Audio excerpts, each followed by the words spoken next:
Oui, oui. Excusez-moi. Je ne sais pas comment je vais soigner maintenant, mais je peux faire vous dire. Dans les années 70.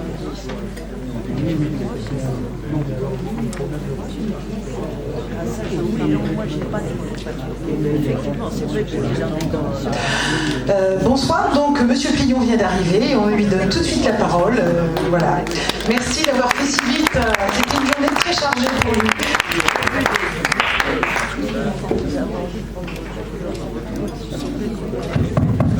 Donc bonsoir, en effet. Excusez-moi pour ce retard. J'étais invité à une émission qui s'appelle Le Grain à moudre. Vous pouvez la podcaster si vous voulez. Sur France Culture, avec deux collègues d'ailleurs que j'aime bien. C'était un débat tout à fait presque consensuel sur les expériences de pays qui ont connu des crises et des expériences de sortie de crise. Donc on a comparé l'Argentine, l'Islande, on a surtout parlé d'Argentine d'ailleurs, parce qu'elle replonge malheureusement, c'est un pays qui a des problèmes à nouveau, et on a parlé aussi du Japon. Le Japon qui a connu une période difficile dans les années 90 et qui, après Fukushima, est encore en difficulté, mais qui semble avoir trouvé, d'après certaines analyses, un équilibre social, un équilibre économique, en tout cas qui est tellement différent de la nôtre, que c'est intéressant de voir comment ils réagissent. Et voilà, c'était le sujet. Bon, et ce soir, alors, oui, c'est vous qui avez passé. Donc, nous allons... alors, je vais vous prévenir tout de suite. C'est un sujet très difficile. Réfléchir à la question de ces sorties de crise, parce que, bon, le problème est tellement complexe. Et donc, j'ai surtout pas la prétention d'apporter des solutions, etc.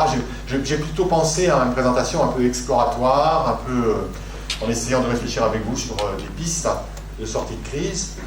Voilà, et voilà un petit peu la manière dont j'ai conçu ma présentation. Donc, puisqu'on a parlé de la finance, c'était dans le titre, hein, donc je commence par dire qu'il faut en effet faire des réformes financières radicales, c'est absolument nécessaire.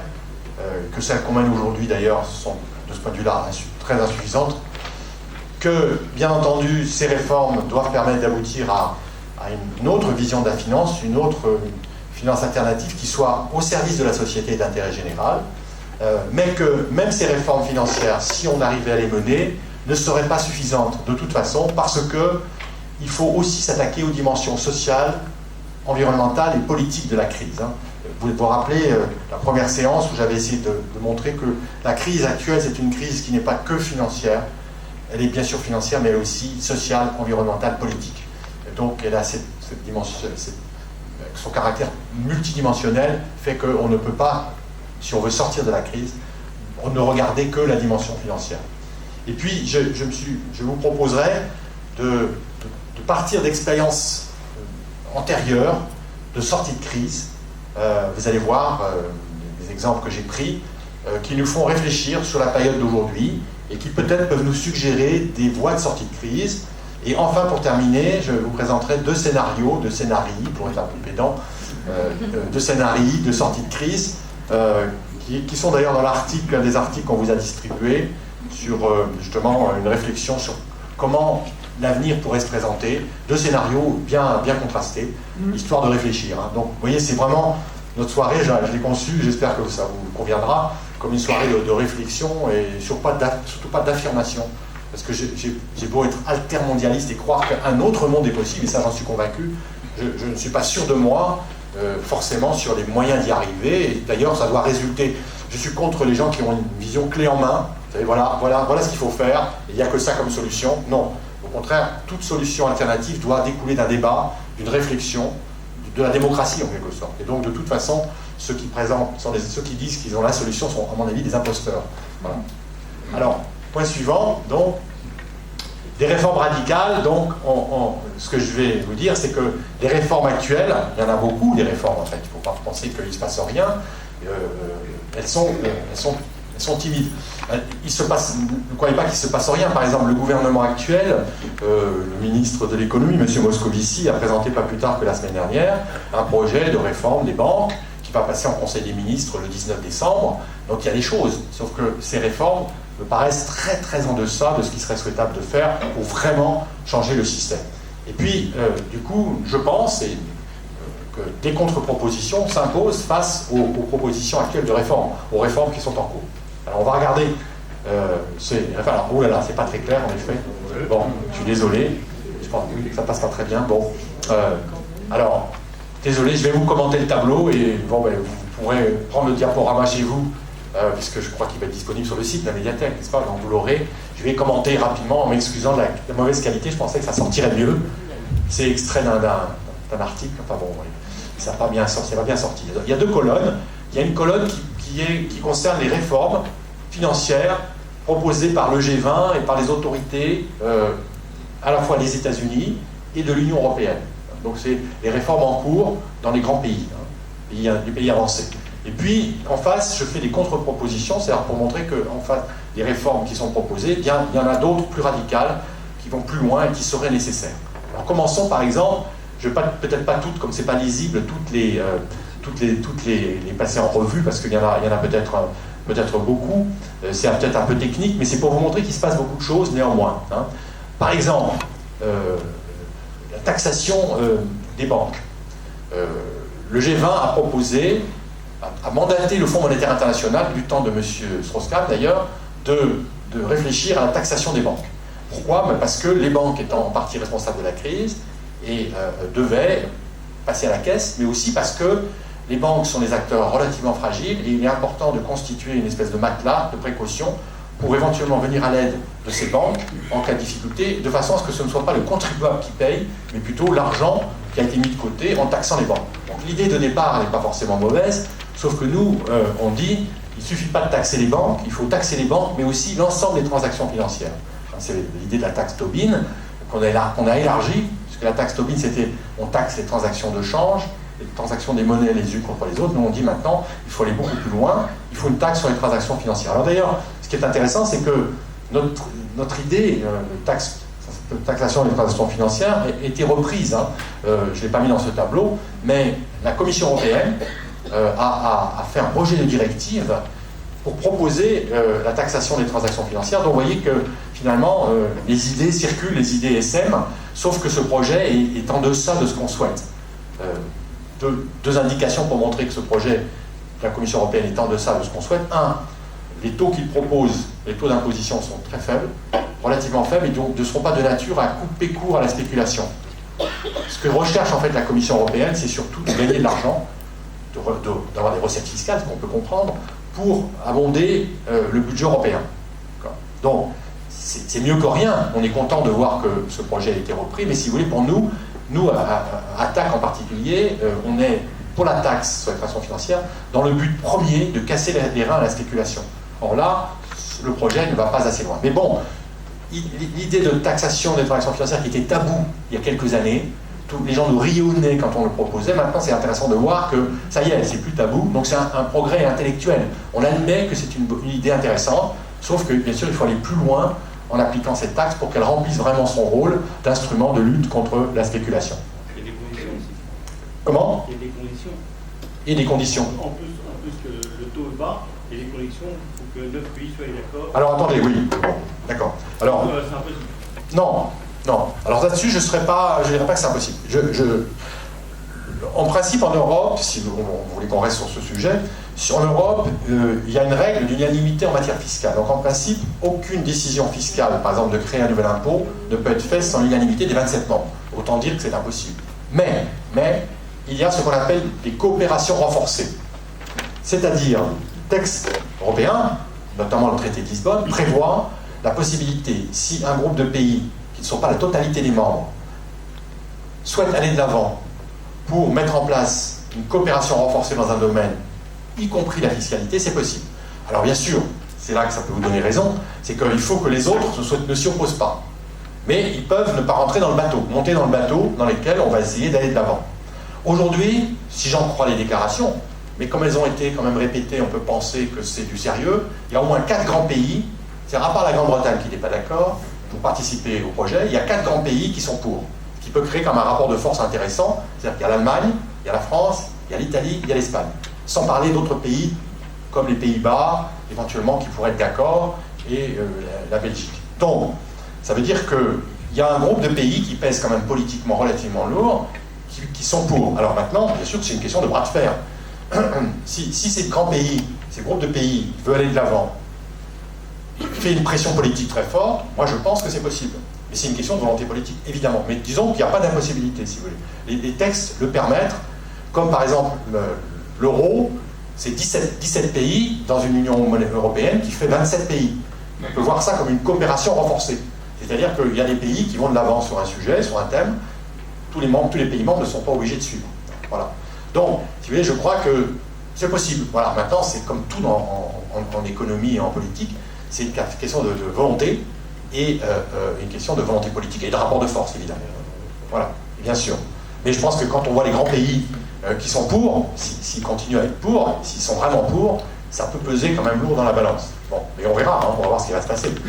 Alors, je prends un autre exemple. Les agences de notation. Les gouvernements américains, européens disent qu'il faut superviser les agences de notation. Vous savez ce que c'est que les agences de notation? Ce sont ces acteurs qui notent les entreprises et les États qui s'endettent. Ces agences ont un pouvoir extraordinaire. Elles ont un pouvoir extraordinaire parce qu'elles font un peu la pluie et le beau temps. Parce qu'à partir du moment, par exemple, où elles vous baissent votre note, vous payez plus cher votre dette. Donc, là, il y a aussi un vrai problème politique. D'autant que la légitimité de ces agences est pour le moins contestable, ne serait-ce que parce qu'elles se trompent tout le temps. C'est-à-dire qu'elles n'ont jamais vu venir les crises, que ce soit les crises dans les années 90 dans les pays émergents ou la crise des subprimes. Non seulement elles ne les ont pas vu venir, mais elles sont complices, ce qui prouve qu'elles ne sont pas légitimes. Je m'explique. Tous les produits dits toxiques, qu'on appelle aujourd'hui les produits toxiques, c'est-à-dire tous les produits financiers qui proviennent de la titrisation, c'est-à-dire la transformation des crédits immobiliers américains qui ont participé à la bulle financière, mais aussi qui ont perdu toute leur valeur quand la bulle immobilière américaine s'est effondrée. Ben, tous ces produits toxiques étaient, avant qu'ils deviennent toxiques, la veille, étaient notés AAA, triple A, meilleure note possible. Donc, de deux choses, une ou bien les agences étaient aveugles, ce que je ne crois pas totalement, ou bien il y avait ce qu'on appelle des conflits d'intérêts.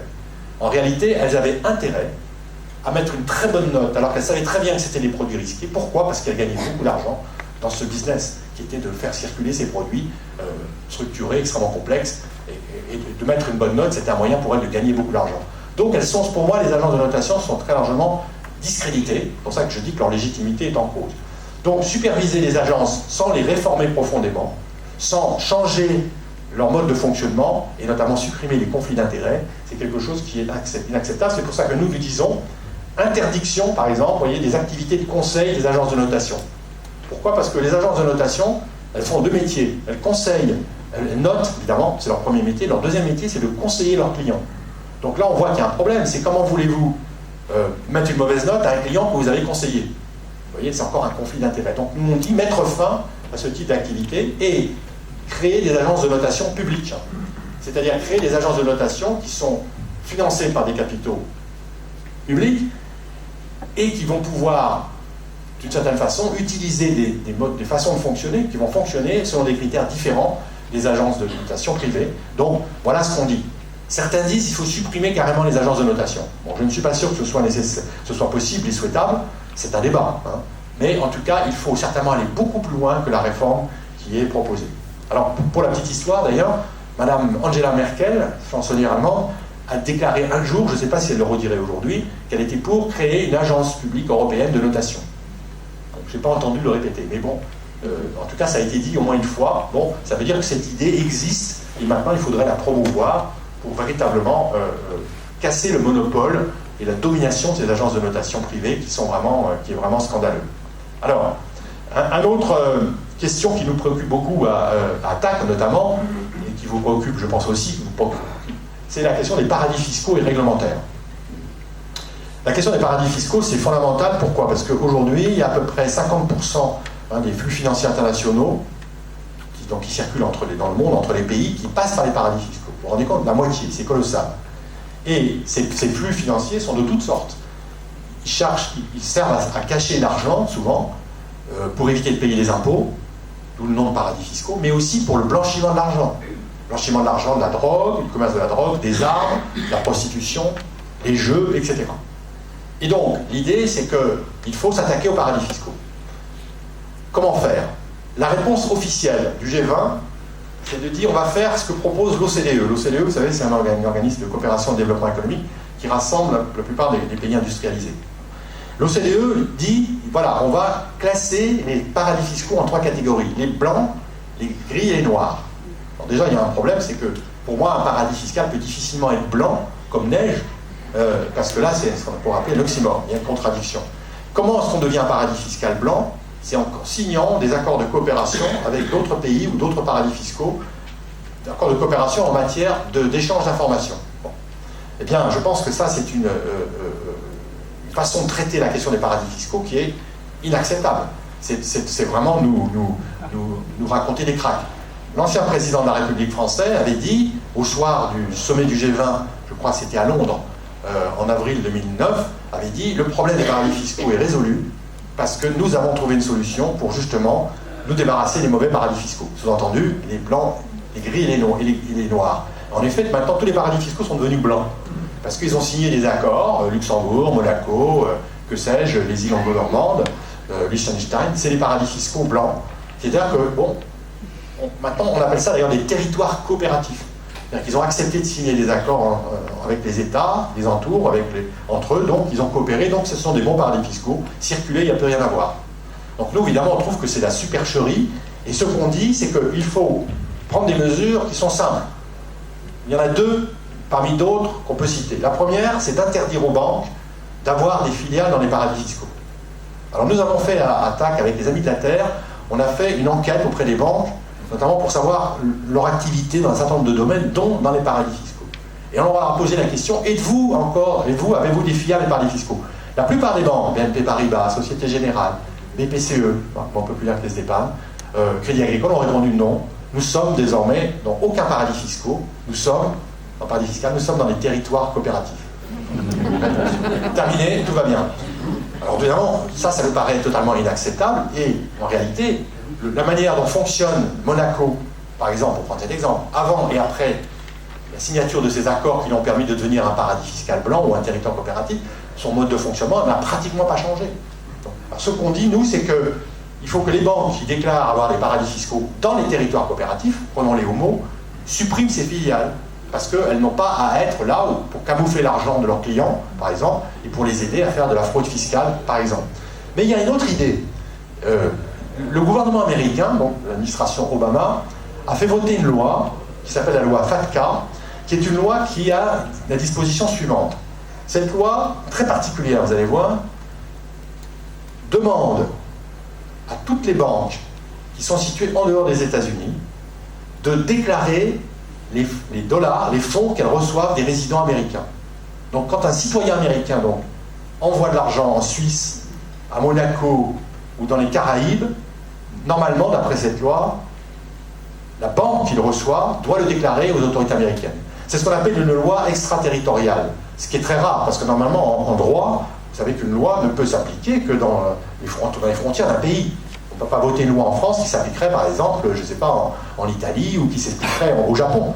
Le législateur français n'a pas des moyens, et c'est normal, d'imposer des règles à l'extérieur. Mais les Américains sont un pays, pour une fois, ça joue dans le bon sens, assez puissants, qui ont des moyens de pression très forts, et qui ont fait voter cette loi, de telle sorte que, d'ailleurs ils l'ont déjà utilisé à l'égard de la Suisse, même si cette loi n'est pas encore appliquée, ils ont appliqué des mesures de ce type-là à l'égard de la Suisse, pour obliger les gouvernements à déclarer les sommes que leur versent les ressortissants américains. Donc nous, ce qu'on dit, c'est que cette loi américaine qui va être appliquée à partir de 2013, eh bien, votons-la à l'échelle de l'Europe.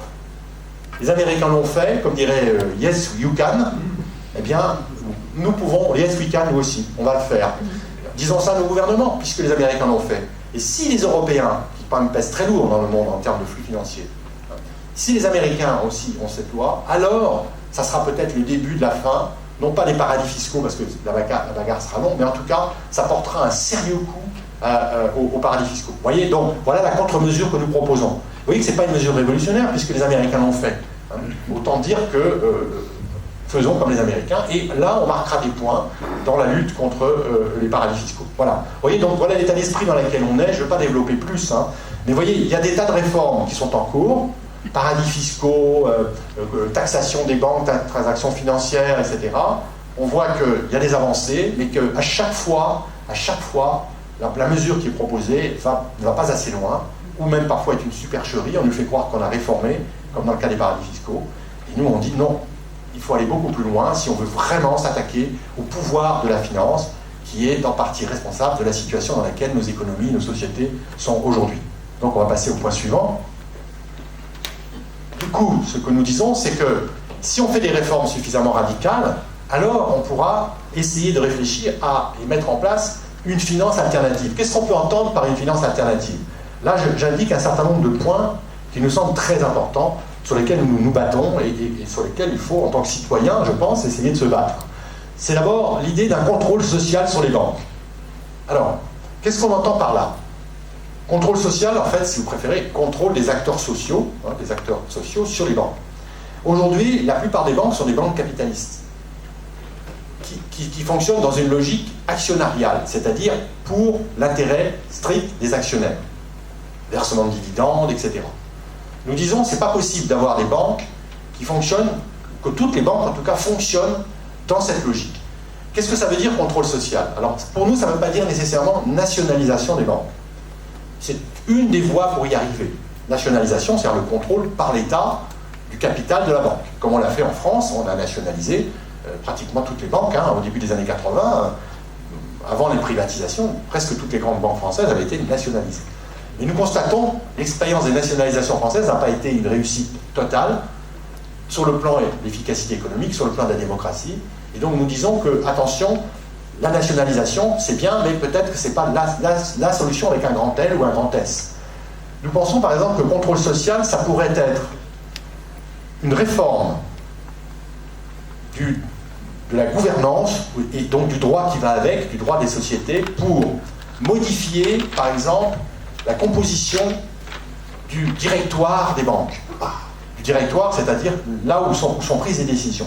On pourrait très bien proposer que les organes de décision des banques soient composés d'une manière tri- ou quadripartite, avec des représentants des actionnaires, pas de problème, mais aussi des représentants des salariés, mais aussi des représentants des usagers, des clients si vous préférez, et également des représentants, par exemple, des intérêts locaux, par exemple, collectivités territoriales, si la banque travaille dans une région. Et du coup, si ces 3 ou 4 catégories d'acteurs sont représentés à parité, ça va changer radicalement les décisions. C'est-à-dire que la banque va fonctionner dans l'intérêt général, forcément, puisqu'il y aura les salariés, il y aura les usagers, il y aura les actionnaires, il y aura les représentants des intérêts locaux, hein, des collectivités locales. Avec un type de gouvernance, pour employer à la mode de ce type-là, on a un contrôle social sur les banques. En tout cas, c'est une proposition. Hein. Et c'est ça que ça veut dire contrôle social. Alors aujourd'hui, il y a des banques qui fonctionnent déjà un peu comme ça.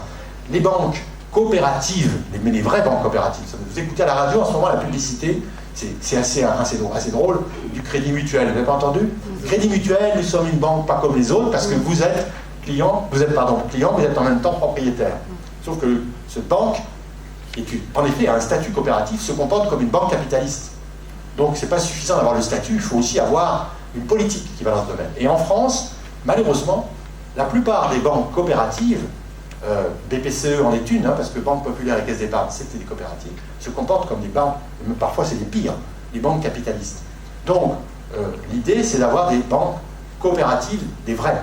Aujourd'hui, il n'y en a pas beaucoup qui ont vraiment ce statut. J'en citerai 2, mais qui sont malheureusement petites, et puis qui n'ont pas une indépendance totale.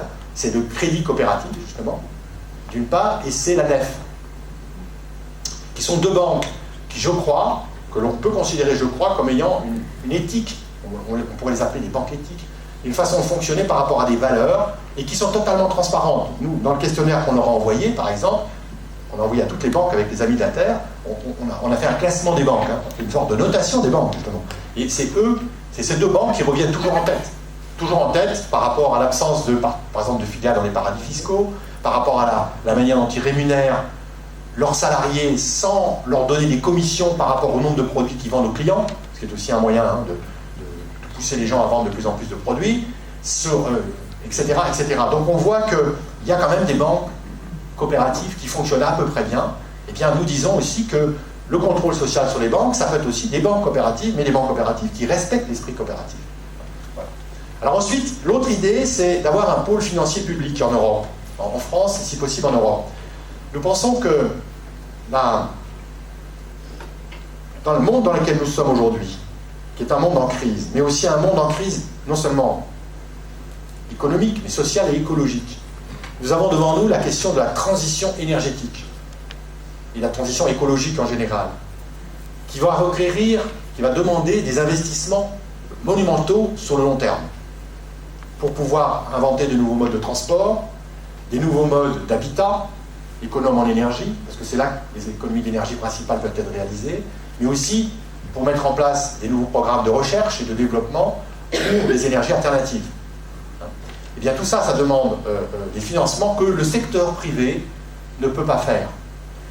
Ça demande des investissements de long terme, avec un horizon relativement long et une rentabilité qui n'est pas forcément élevée selon les critères capitalistes habituels. Donc, ce type d'investissement sera nécessairement délaissé par le secteur privé si on demande au secteur privé de le faire. Donc, ça veut dire que ça ne peut être fait que par des acteurs publics. Des acteurs publics. Alors, quel type d'acteurs publics?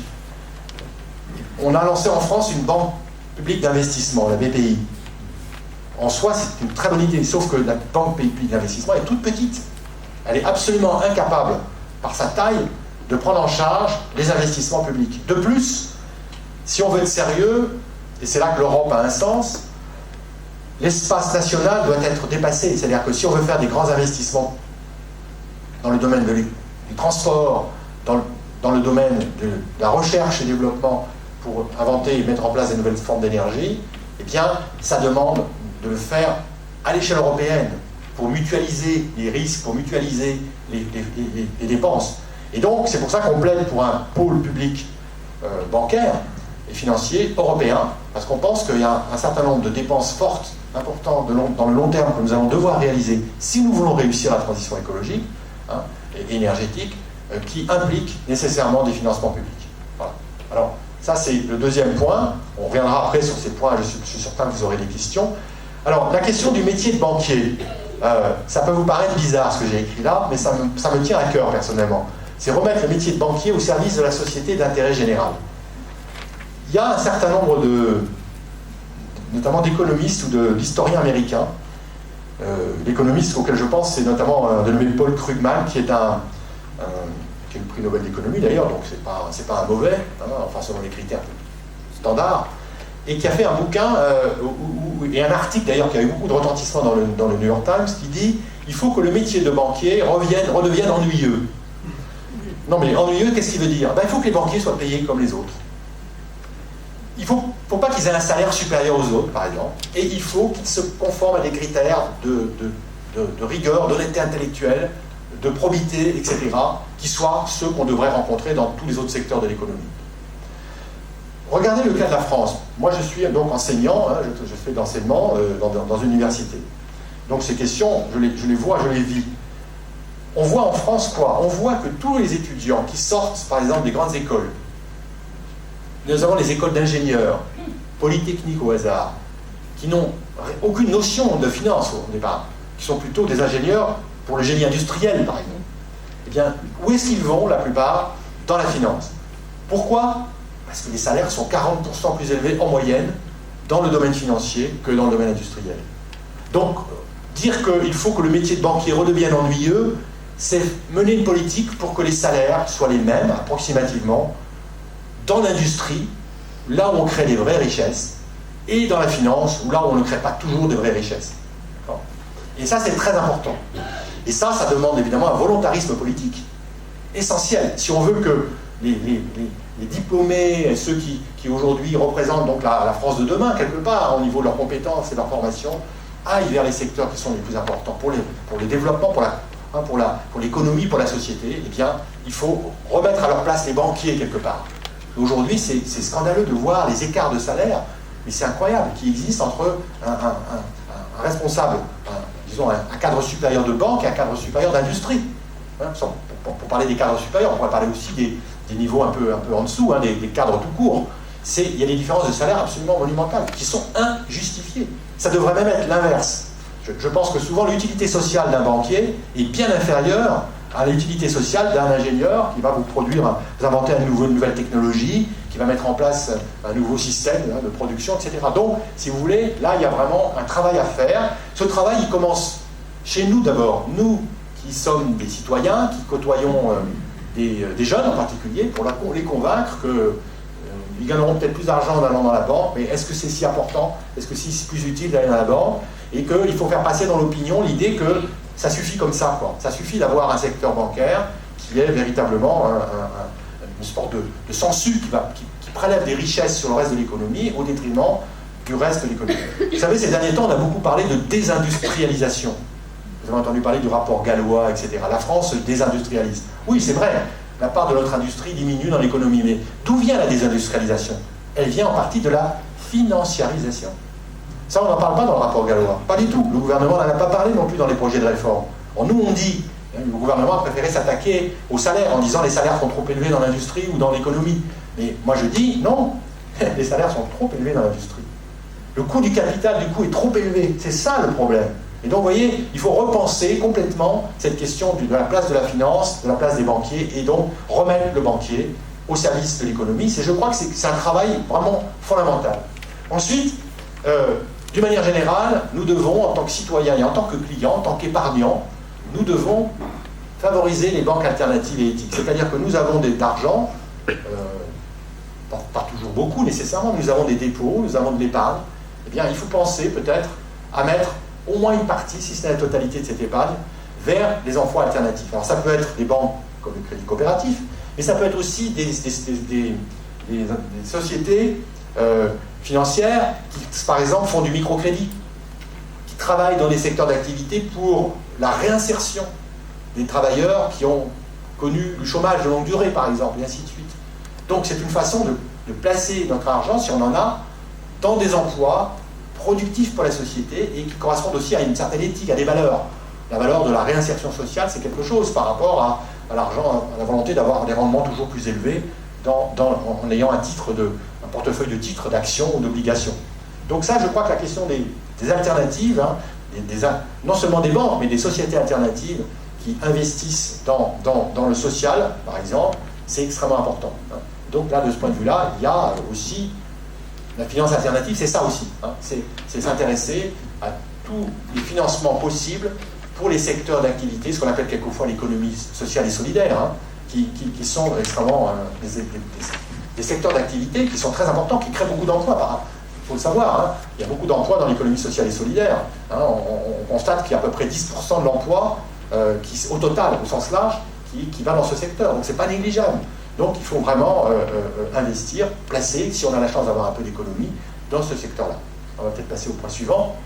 Alors, ce que je voulais dire, donc, c'est que, supposons qu'on arrive à mettre en œuvre une partie de ces réformes, qu'on arrive à remettre les banquiers à leur place, qu'on développe des banques alternatives, qu'on développe un pôle financier public en Europe, très bien. Quand bien même on arriverait à cela, ce ne serait pas suffisant pour véritablement transformer en profondeur la société et l'économie, pour en faire vraiment une économie qui soit dans l'intérêt général et qui soit démocratique, c'est-à-dire qui permette de respecter les citoyens, qui permette de lutter contre les inégalités, et ainsi de suite. Et donc là, je crois que ça veut dire qu'il faut aussi s'attaquer aux dimensions sociales, environnementales et solidaires. Et politiques d'ailleurs, je vais y revenir. Tout ça n'est pas indépendant. Tout à l'heure, je vous parlais de l'économie sociale et solidaire. Je vous parlais des financements dans ce secteur. On voit bien que la finance, c'est important pour le social. Hein. Je ne veux pas dire que tout ça est déconnecté. Mais il ne suffit pas de changer les institutions qui distribuent, qui font des crédits, par exemple, qui financent l'économie. Il faut aussi s'attaquer aux structures sociales, environnementales et politiques. Alors, on va passer au point suivant. Alors, c'est là que je vous propose de faire un peu d'histoire en remontant dans le temps. C'est-à-dire que, pour réfléchir aux alternatives, regardons ce qui a été fait dans le passé. Vous allez peut-être m'accuser, dire je suis ringard, je regarde un peu trop dans le rétroviseur, mais il y a des expériences passées qui sont quand même extrêmement riches et qui peut-être pourraient nous inspirer pour les politiques de sortie de crise, pour rechercher les alternatives d'autres politiques. Là, j'en cite 4 qui sont extrêmement différentes. J'ai fait exprès d'en prendre 4 qui, pour moi, sont très intéressantes. Il y en a deux qui sont relativement anciennes. Il y a le New Deal de Roosevelt après la crise de 29. Je pense que cette expérience est tout à fait intéressante à bien des égards, vous allez voir pourquoi dans un instant. Le fameux programme du Conseil national de la résistance en 1944, c'est aussi quelque chose d'extraordinaire quand vous le lisez. Si vous ne l'avez jamais lu, lisez-le. C'est incroyable de voir la rupture qui a été introduite à ce moment-là par le gouvernement provisoire, enfin par le gouvernement de coalition, où il y avait des gens de droite, des gens de gauche, qui ont décidé ensemble de refonder la société française et l'économie française. C'est quelque chose de très important et je crois qu'on a des leçons à en tirer. Et puis là, il y a des expériences beaucoup plus récentes. Ça fait allusion à des crises beaucoup plus récentes. La sortie de crise de l'Argentine et de l'Islande. Il est débattu tout à l'heure sur France Culture. Justement, je pense qu'on peut tirer des leçons aussi, même si les comparaisons sont... Il faut être très prudent dans les comparaisons, mais il y a quand même des choses à tirer de ces expériences. L'Islande, c'est un tout petit pays, 320 000 habitants. Évidemment, on ne va pas comparer ça à la France ou évidemment aux États-Unis, etc. Mais il y a des leçons à tirer de ces pays qui sont sortis de la crise dans des conditions intéressantes, qui ont fait des réformes audacieuses parfois, et qui ont osé aussi aller à l'encontre de la logique de la finance dominante. C'est ça qui est très important. Alors on va essayer de passer en revue ces expériences. Commençons par le New Deal de Roosevelt. New Deal de Roosevelt. Ça va pas? Vous n'êtes pas d'accord? On passe à la slide suivante. Ah, vous voyez, tiens. Alors, le New Deal de Roosevelt. En fait, il y a trois réformes fondamentales que je retiens de l'expérience qui est très riche de Roosevelt. Je simplifie beaucoup, vous allez m'accuser. S'il y a des historiens dans la salle, ils vont dire « Oh là là, il simplifie beaucoup ». Mais quand même. Je pense qu'il y a trois réformes qui sont très très intéressantes. Surtout qu'elles ont un écho par rapport à la période actuelle. C'est surtout ça qui m'intéresse dans ces réformes. C'est pas l'histoire, c'est bien en soi, mais c'est bien si ça éclaire aujourd'hui. Alors justement, je pense que l'expérience de Roosevelt, de ce point de vue-là, est très intéressante. La première, c'est que Roosevelt a fait, avec son gouvernement, dans le cadre du New Deal, des investissements publics très importants, notamment dans le secteur de l'énergie, pour développer l'énergie, et une énergie donc essentiellement hydraulique, c'est-à-dire des barrages, etc. Et que c'est la fameuse, il a créé une institution, donc, pour cela, qui s'appelle la fameuse, connue, des Tennessee Valley Authority, qui existe toujours, je crois, qui a eu pour mission non seulement de construire, mais d'exploiter des barrages, et qui a permis, de permettre à l'économie, américaine d'avoir de l'énergie à bon marché, et d'une manière, alors on peut contester les barrages, on peut dire que ça abîme les paysages, et on peut dire aussi que c'est une forme d'énergie relativement propre, qui n'est certainement pas, par exemple, émettrice de gaz à effet de serre, par rapport à la période actuelle. Donc, avoir une énergie de ce type-là, c'est pas forcément inintéressant, et ça a aussi créé énormément d'emplois. C'est-à-dire dans les régions où on a produit des barrages, pendant plusieurs années, vous avez des emplois créés, vous avez des effets d'entraînement sur l'économie locale qui sont très intéressants en période de sortie de crise. L'autre chose qu'il a fait, Roosevelt, c'est un autre secteur d'activité qui n'a rien à voir, évidemment, c'est le secteur bancaire.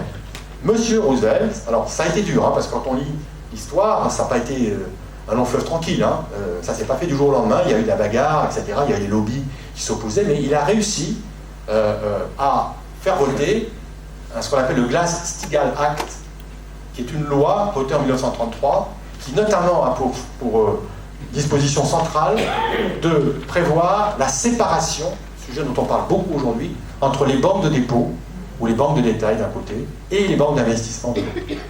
Or, ceci est quelque chose d'extrêmement important parce que ça a permis aux États-Unis d'abord de casser les grands trusts bancaires qui étaient très puissants aux États-Unis et notamment qui avaient un pouvoir politique et économique très important et qui avaient aussi contribué à la crise. Donc l'idée c'était de les casser pour essayer notamment de protéger ce qu'on appelle la banque de détail. Ce que j'appelle la banque de détail, si vous voulez, c'est la banque qui prête aux particuliers et aussi aux entreprises, notamment aux PME, petites et moyennes entreprises, et qui collecte l'épargne populaire, notamment sous forme de dépôt. Et donc, vous voyez, l'utilité sociale de cette banque est évidente, ce type de banque. En revanche, la banque d'investissement, c'est une banque où on gagne beaucoup d'argent, où on a des très hauts salaires, mais on prend des risques, on spécule. Et là, l'utilité sociale de cette banque, dans bien des cas, peut être questionnée. Donc, c'est intéressant de les séparer. Et aujourd'hui, vous le savez, c'est un débat central, aujourd'hui. Et malheureusement, je dois vous dire que le gouvernement français Et l'Europe s'apprête à voter des dispositions qui, soi-disant, va nous vendre comme une séparation des banques de détail et des banques d'investissement, mais vous regarderez de près, hein, parce qu'il n'y a pas besoin d'être spécialiste pour comprendre, vous allez voir qu'on va nous vendre de la supercherie à nouveau. C'est un peu comme les paradis fiscaux. On va nous dire, ça y est, on a résolu le problème, et en réalité, les grands groupes bancaires, BNP Paribas, c'est quoi? C'est un conglomérat d'une banque qui s'appelle BNP, qui elle-même d'ailleurs résultait de la fusion d'autres banques, qui est plutôt une banque de détail, et Paribas, c'est une banque d'investissement. Eh bien, voilà, le symbole en France d'une banque dite universelle, que les banquiers défendent bec et ongle, parce qu'ils considèrent que c'est les meilleures banques possibles, elles sont très larges, elles sont polyvalentes, etc. Sauf que les banques d'investissement comme Paribas peuvent, par leurs opérations de nature spéculative, mettre en danger la banque de détail comme BNP. Et donc, nous disons très clairement que l'expérience Roosevelt est tout à fait intéressante et que je fais partie de ceux qui disent qu'il faut un nouveau Glass-Steagall Act. Alors évidemment, dans des termes qui peuvent être un peu différents, parce que depuis 1933, le monde a un petit peu changé. On est 80 ans plus tard, ça fait quand même beaucoup. Mais, si vous voulez, l'idée reste là, et il y a un débat, mais je peux vous dire que les réformes qui sont en préparation vont beaucoup moins loin que ce que Roosevelt avait eu le courage de faire. Et troisièmement, la réforme fiscale. Ça aussi, c'est un sujet d'actualité.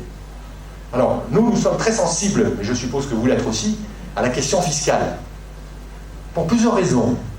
D'abord parce qu'on est scandalisé de voir que la fiscalité a perdu son rôle redistributif.